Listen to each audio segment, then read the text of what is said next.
when I got to the mission field, the flight there was definitely uneventful, but I remember obviously Honduras, San Pedro Sula.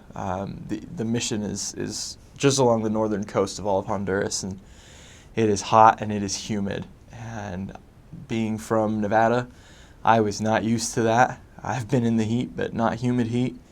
And I remember stepping off the plane and just thinking, I'm going to die here. And it is 8 p.m. at night, and it's 90 degrees.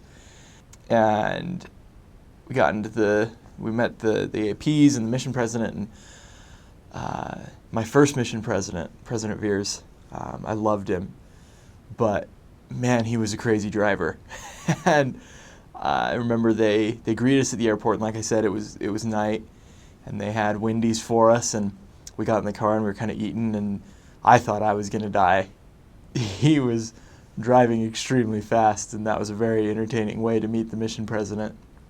But another experience that I remember when I first got into the field, like I said, blisteringly hot. I was not prepared for that. And here in the United States, when it's hot outside, you step inside and you just assume that it's going to be cool because there's going to be AC going. And in Honduras, that is not the case. Some of the nicer houses have air conditioning units, but the AP's house where we stayed for a couple nights was not one of those houses. We just had fans. And so I remember thinking it was so hot and I was just sweating, and it was 8:30 at night and it was so weird. And as soon as I stepped into the AP's house, I expected it to just kind of be relief and it's cool, and it was not. If anything, it was hotter in the house than it was outside of the house, and that was a startling experience for me. But after a day of orientation, we had our change meeting, transfer meeting, cambios, and I got my first companion, Elder Garcia, who I loved and who was a great missionary, but he did not speak a lick of English. I actually had a pretty cool story as a side note. He was a convert to the church. He got baptized when he was 18, and he could not read. He hadn't gone very far in school before he had dropped out, and he couldn't read, but he loved the missionaries that had taught him and had baptized him, and he really wanted to do that for someone else. And so he asked the missionaries what he needed to do, and they said, well, you can't be a missionary for at least a year, and you would need to be able to read. And so he took a year and a half and did basically third grade through high school and taught himself how to read and was out on a mission. And he was a great missionary. But like I said, as a gringo down in Honduras, my companion didn't speak English. The bishop in our ward did speak English, which I think was a tender mercy for me. But other than that, it was a difficult transition for me. First week in the mission, we were 2 or 3 days in, and I had been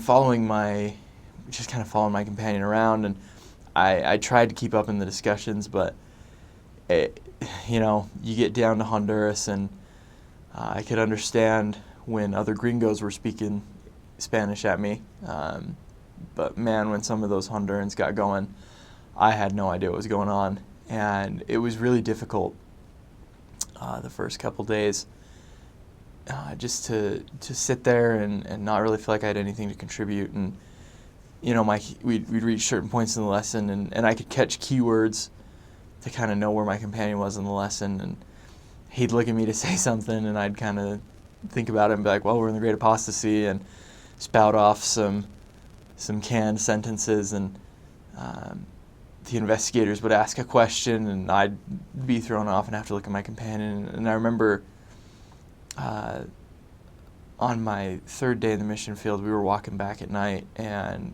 it had been a long day.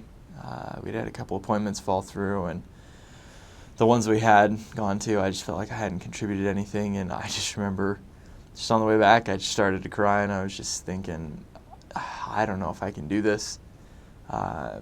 I'm not helping anything. There's no point to this. And I may as well just go home, and there's no point. And I remember we got home that night, and I kneeled down to say my prayers, and just all of a sudden I just had this feeling of no, Jake, you can do this, and you need to be down here. And I remember after feeling that, I thought to myself, okay, for some reason I need to be down here, and it didn't get any easier. It's not like I woke up the next day and the gift of tongues had descended and I understood everyone perfectly, but when I had difficult moments in the mission, I kind of looked back at that and said, no, this is where you need to be. And it helped me get through a lot, but especially that first week in the mission, which is hard, but it's worth it, guys.